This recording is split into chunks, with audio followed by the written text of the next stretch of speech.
have an idea of what it was you did want to do? Oh, I'd always had an idea that I Yeah. wanted to be in the theatre. I wanted Yeah. to be an actress. Yeah. I didn't think of writing at those days, although I did have a lively imagination. Being an only child and being Yes. left alone, I used to make up stories for my own pleasure. Yeah. And of course, when I had to left alone and had to earn my living and support Colin, acting didn't pay. Well, it never does. Yeah. Unless you're lucky. Yes. And there was a desperate shortage of scripts at the BBC, because there was only the BBC. And she said, "We're desperate for scripts. Why the hell don't you write me something?" So I did, and it was bought by, it was a children's serial, bought by Cecil Madden, who was head of that branch. Within 3 months, I had 7 programmes on. Blimey. They were so short of writers. Really? So there's... And then I got asked to do BBC Radio. I did Mrs. Dale's Diary for a year and a half.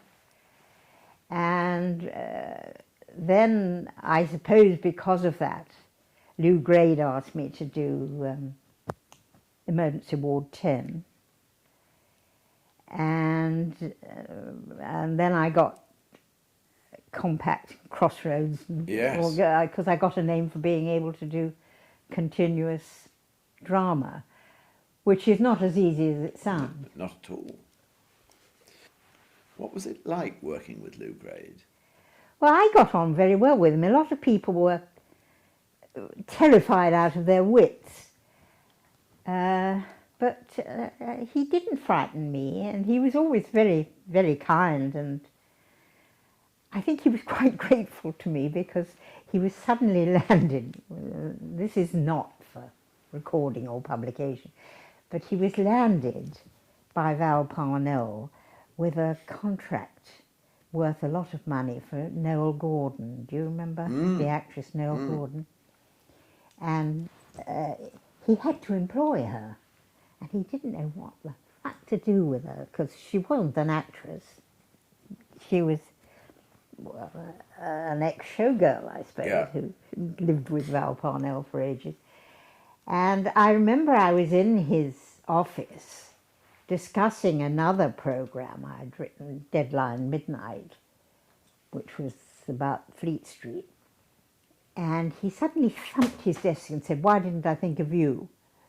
And I looked at him. He said, "I want a daily serial, Monday to Monday, Tuesday, Wednesday, half an hour a day, and I want it in 2 weeks' time."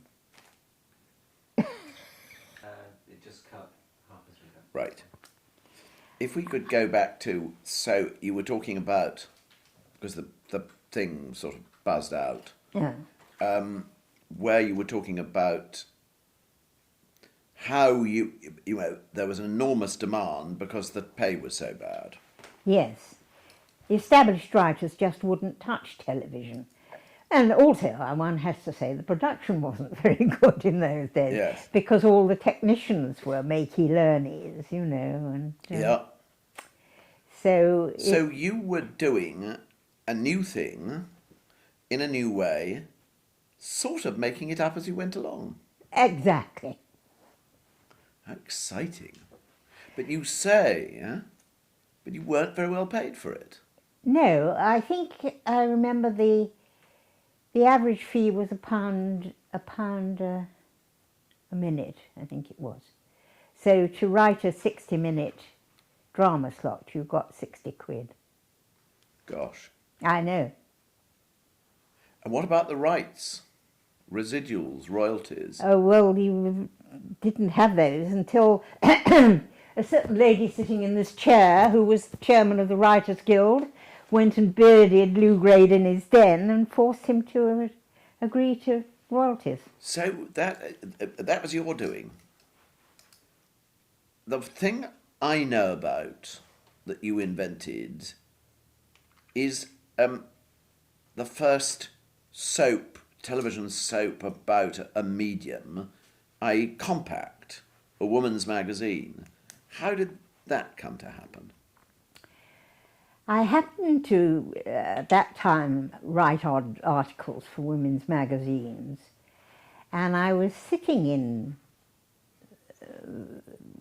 reception waiting to see the editor of one, and watching and listening and everything, and I thought, this is very interesting milieu. Yes. This could be something. And by a strange stroke of fate, I got a phone call from Eric Maschwitz the very next day, who I'd known in the business for a long time. And he said, would you like to come and have lunch with me? So I thought I'd love to, because he's a very amusing person. And I went, and he said, I sat down and we started, and he suddenly said, you've been to America, haven't you? And I said, yes. He said, did you ever see any of the soap operas there? I said, yes. And he said, right, I want one. How quickly can you deliver me one? Just like that. And I went off my food after that. I couldn't finish the meal. And he had it by the following week. Well, I went to see Lou Grade, who was, I think, quite well disposed towards me because, you know, various programs I'd done for him had done well. And I thumped his desk and I said, it's a disgrace what you pay us. And he looked at me, no one had ever spoken to him like that before. And I said, there are people working on the same programs, like the Avengers and so on, American writers who are getting royalties, and the British writers are getting half their fees and no royalties. It isn't fair, and I'm going to call a strike. And he said, you'd never call a strike. I said I would, and I did. Blimey. So what happened? There was a TV writer's all writers strike. down tools for 6 weeks. He caved in very quickly. I was thinking of all the things. Well, the main thing for a daily is to find a setting where lots of things go on, where are lots of action and storylines. It's no good setting it in a family sitting room, because you get bored with that. And I thought a motel is something which was, in those days, a fairly modern idea from America. And there's constant flow, so if you don't like some of the characters, you can get shot of them quite easily. And if they do take, you can try out new people, and if they do take, you can write them into the storyline. Oh, see, I'm not sure that. It was funny because when I was, you know, looking for distributors and finance and everything, and I had got Joan Collins and Richard Harris, you see, cast, who were known troublemakers in those days. Yes. Absolutely. And everybody was saying, oh, you can't, not one, but two of them, you can't have it, you can't. And I had the devil's own job to find anybody who would back it or distribute it. And they were absolute pussycats. And the people I had trouble with were respective husbands and wives. Include actions. Yes. What other people have you collaborated with and worked with? But time now perhaps to talk about Peter Ling and your very long collaboration with him. Yes. Well, Peter and I knew each other from the start of television, really. Although we worked on different programs, we never worked together. And it wasn't until Compact, and I got the contract to do that, and it was, I think, 2 or 3 times a week to begin with. And I thought, I can't write this all by myself. It's just too much work, because we were turning the scripts out, you know, 3 half-hour scripts a week we had to do. Gosh. And I thought, I can't do all that, not in the time, you know. Yeah. And I'd known Peter for ages. So I rang him up and I said, would you like to come in and co-write? And he jumped at it. said yes, he would. And to begin with, it was very funny because he was known for doing comedy, whereas I was more the dramatic writer. So we decided he would write the comedy bits and I would write. And of course, it never works out that way because there wasn't time to fit. So we ended up doing one show a week each, you know. So, how did you feel about Crossroads by then, after 2 years, when you watched it? It was a very successful program. Very successful program. How did you feel about it? I'm not going to answer that. So it sounds as if, and can I suggest, that you conceived it and written it, but you might have been a teensy bit less than enthusiastic about some of the acting or direction or other things about it. Yes, you could say that. Or the permanence of the durability of the sets, or which is the famous thing. My God, the times they fell down in the early days, yes. That was the famous thing about Crossroads, wasn't it? That the sets wobbled. The set wobbled all the time. Yes. Anybody who went out and slammed a door, the set practically fell down. And did people fluff their lines? I mean, yes. all the time. Well, there was no... 5 days a week. They only had 1 day's rehearsal.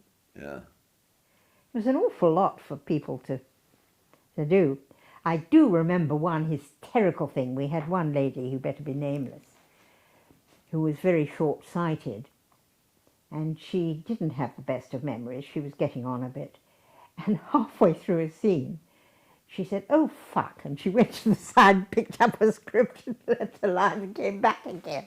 And of course you couldn't edit. And it was live. Blimey. Well, the thing that hits me most about television, I don't go to the cinema that often, I can't get out about so much, but television, it's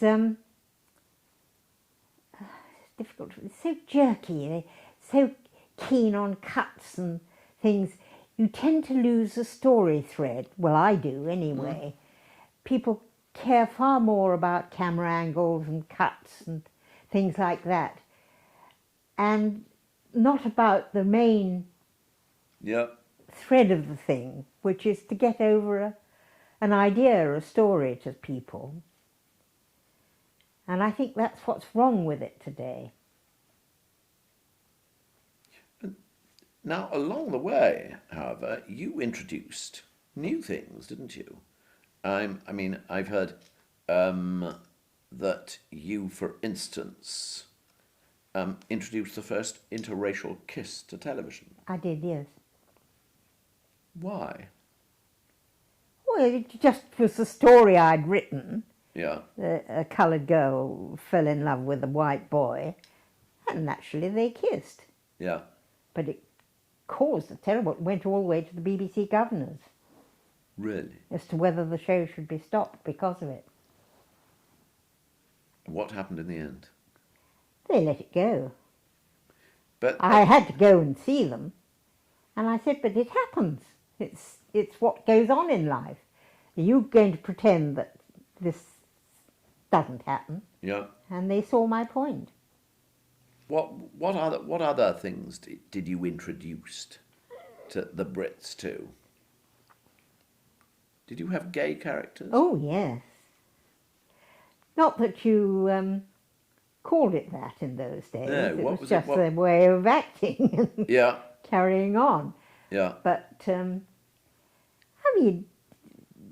if one's writing a soap, one portrays what goes on in life. Yeah, and it got pop, rock and roll, music, the new music world. Did you see much of that?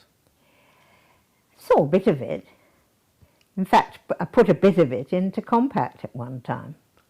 You wrote a pop song for Compact. Did you wrote the words and somebody wrote the music, or how did it? Yes. Yeah. Yeah.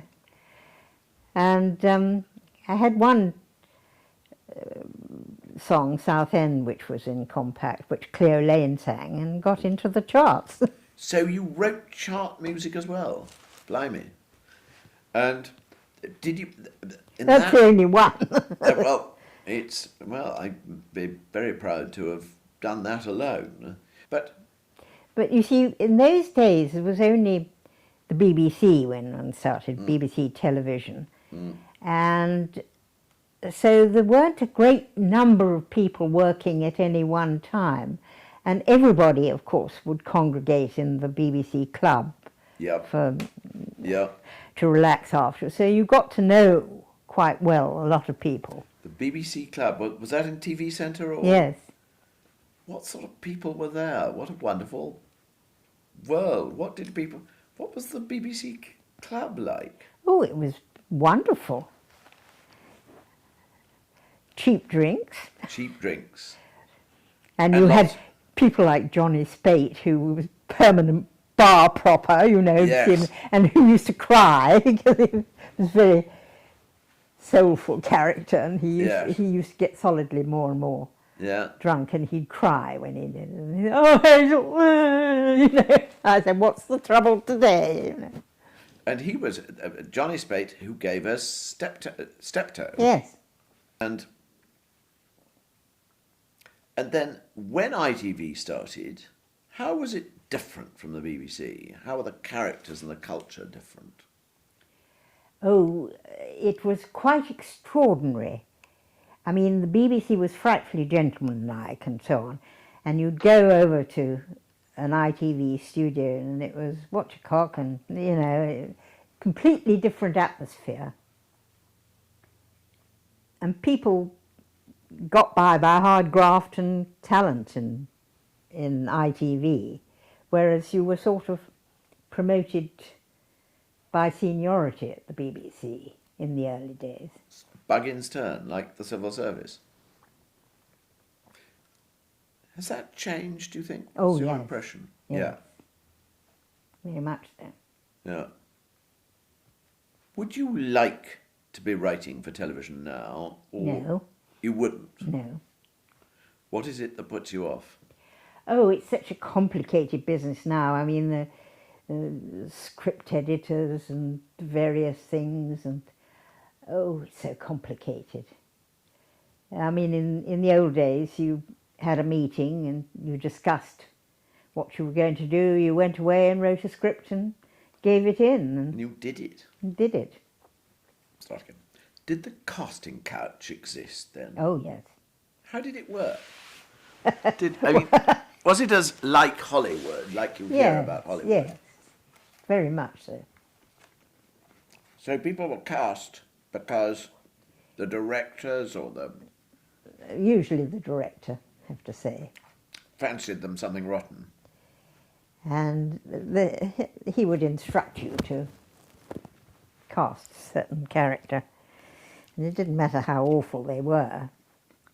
So you usually evilly wrote a story that necessitated him being... Can you remember any particular instances? I'm not going to quote any. What about money? Did people bribe other people to do things? I think they did, yes. And unfortunately, nobody ever bribed me. I feel rather bitter about that. Who bribed whom to do what? What sort of bribing got done? Oh, a lot of actors or their agents would bribe the directors to cast them. A lot.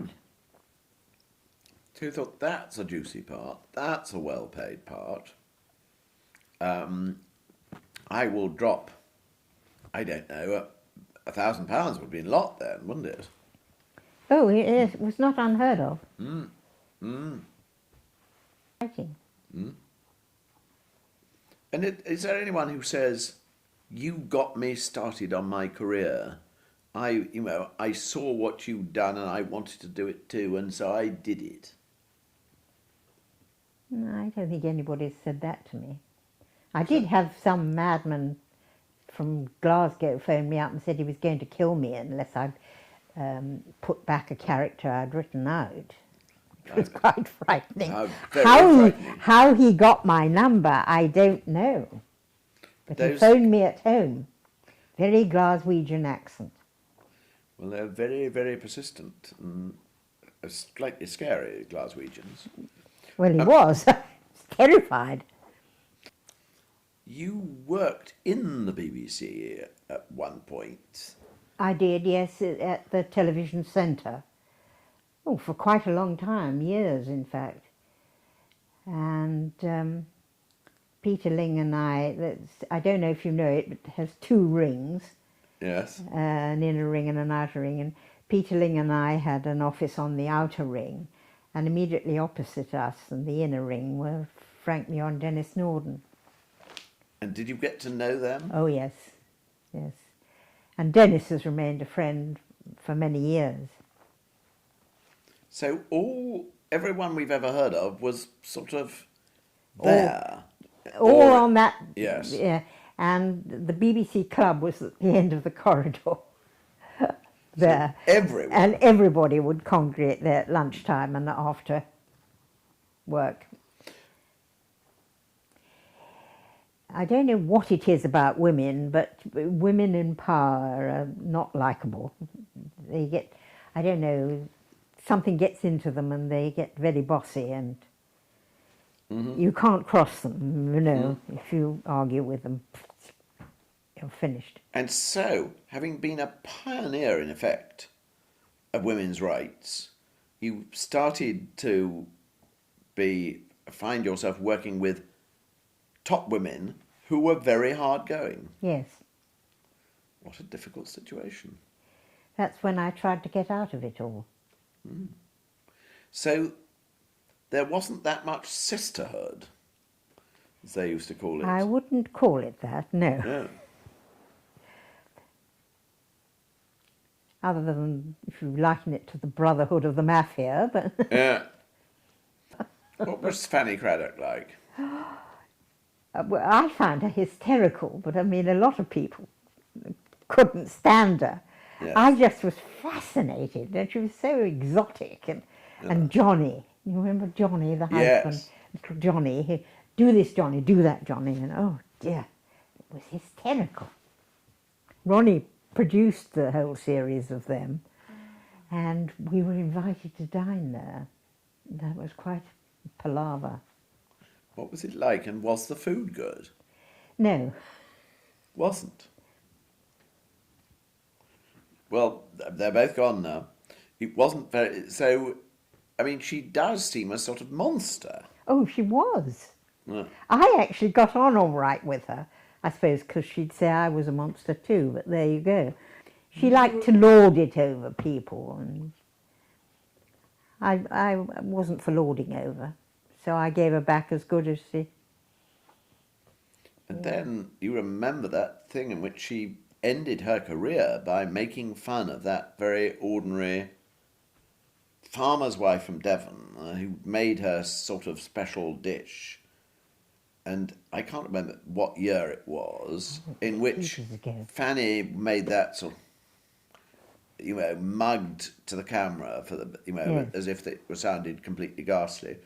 And she really got no work after that, No. because you shouldn't make fun of ordinary people on the telly. Well, you shouldn't, but also she was very difficult to work with, you know. The directors didn't like being ordered to have her. No. Oh, Dentist on yes, the job. Bob Monkhouse, yes. Yes, I did that. What was Bob like? Oh, he was sweet. Absolutely sweet, no problem. It's funny, you know, because I remember when I did Game for Vultures, and I had Richard Harris and Joan Collins in the lead, and people were going around saying, oh, you'll never survive, you know, they're two of the most difficult characters. And they were absolute pussycats all the way through the film. I had no problem with them. I did have with their respective spouses, but not with them.